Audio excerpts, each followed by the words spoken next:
Hello friends, welcome to our channel UP TET C TET preparation. दोस्तों, आज से हम पेडागोजी यानी बाल मनोविज्ञान के 100 मोस्ट इम्पॉर्टेंट क्वेश्चंस की सीरीज़ को स्टार्ट करने जा रहे हैं। फ्रेंड्स, अगर आपको हमारा वीडियो पसंद आए तो वीडियो को लाइक करें और हमें कमेंट करके ज़रूर बताएं कि आपको हमारा वीडियो कैसा लगा। अगर आप इस चैनल पर नए हैं तो प्लीज़ हमारे चैनल को सब्सक्राइब कीजिए।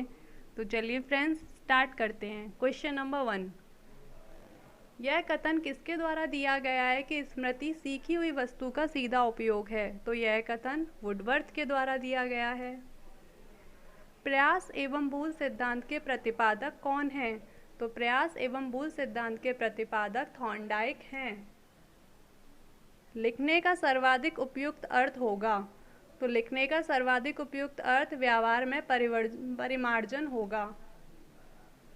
यह कथन किसके द्वारा दिया गया है कि सामाजिक प्रत्याशियों के अनुरूप व्यवहार की योग्यता का अधिगम सामाजिक विकास कहा जाता है? तो यह हरलॉक ने कहा था।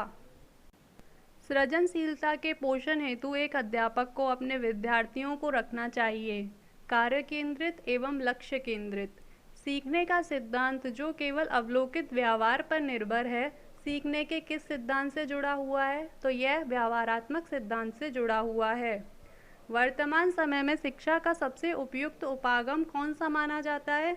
तो यह सृजनवादी उपागम है, जिसे शिक्षा का सबसे उपयुक्त उपागम माना जाता है। वर्तमान समय में शिक्षा की भूमिका होती है, तो यह सुगमकर्ता की होती है। मनुष्य जीवन का आरंभ मूलतः घटित होता है नैतिकता का होना। गामक विकास से हमारा तात्पर्य मांसपेशियों के विकास से तथा पैरों के उचित उपयोग से है। शक्ति और गति। किस अवस्था को मिथ्या पक्वता की समय भी कहा जाता है? तो यह बाल्यावस्था को कहा जाता है। 20वीं शताब्दी को बालक की शताब्दी कहा जाता है। यह कथन किसके द्वारा दिया गया है? तो यह कथन क्रो एंड क्रो के द्वारा दिया गया है। बुद्धि परीक्षण के जन्मदाता माने जाते हैं अल्फ्रेड बिने। वातावरण वह बाहरी शक्ति है जो हमें प्रभावित करती है। यह किसके द्वारा कहा गया है? यह रॉस के द्वारा कहा गया है। ब्रिजेज के अनुसार उत्तेजना किसका भाग होता है? यह संवेगात्मक विकास का भाग होता है। क्वेश्चन नंबर 17, प्रतिबंध अवधारणा प्रतीक एवं संकेत भाषा शारीरिक क्रिया और मानसिक क्रिया अंतर्निहित हैं विचारात्मक प्रक्रिया में।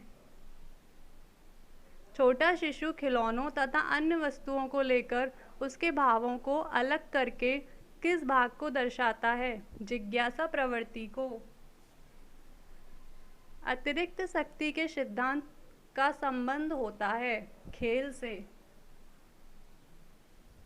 खेल पर आधारित विधि का नाम क्या है? किंडरगार्टन विधि। बाल विकास को सर्वाधिक प्रभावित करने वाला कारक कौन सा होता है? तो बाल विकास को सर्वाधिक प्रभावित करने वाला कारक खेल कूद का मैदान है। किसकी क्रियाशीलता का संबंध मनुष्य की पाचन क्रिया से भी होता है? तो वह अधिवृक्क ग्रंथि है। फ्रेंड्स, इसको एड्रीनल ग्लैंड भी कहा जाता है।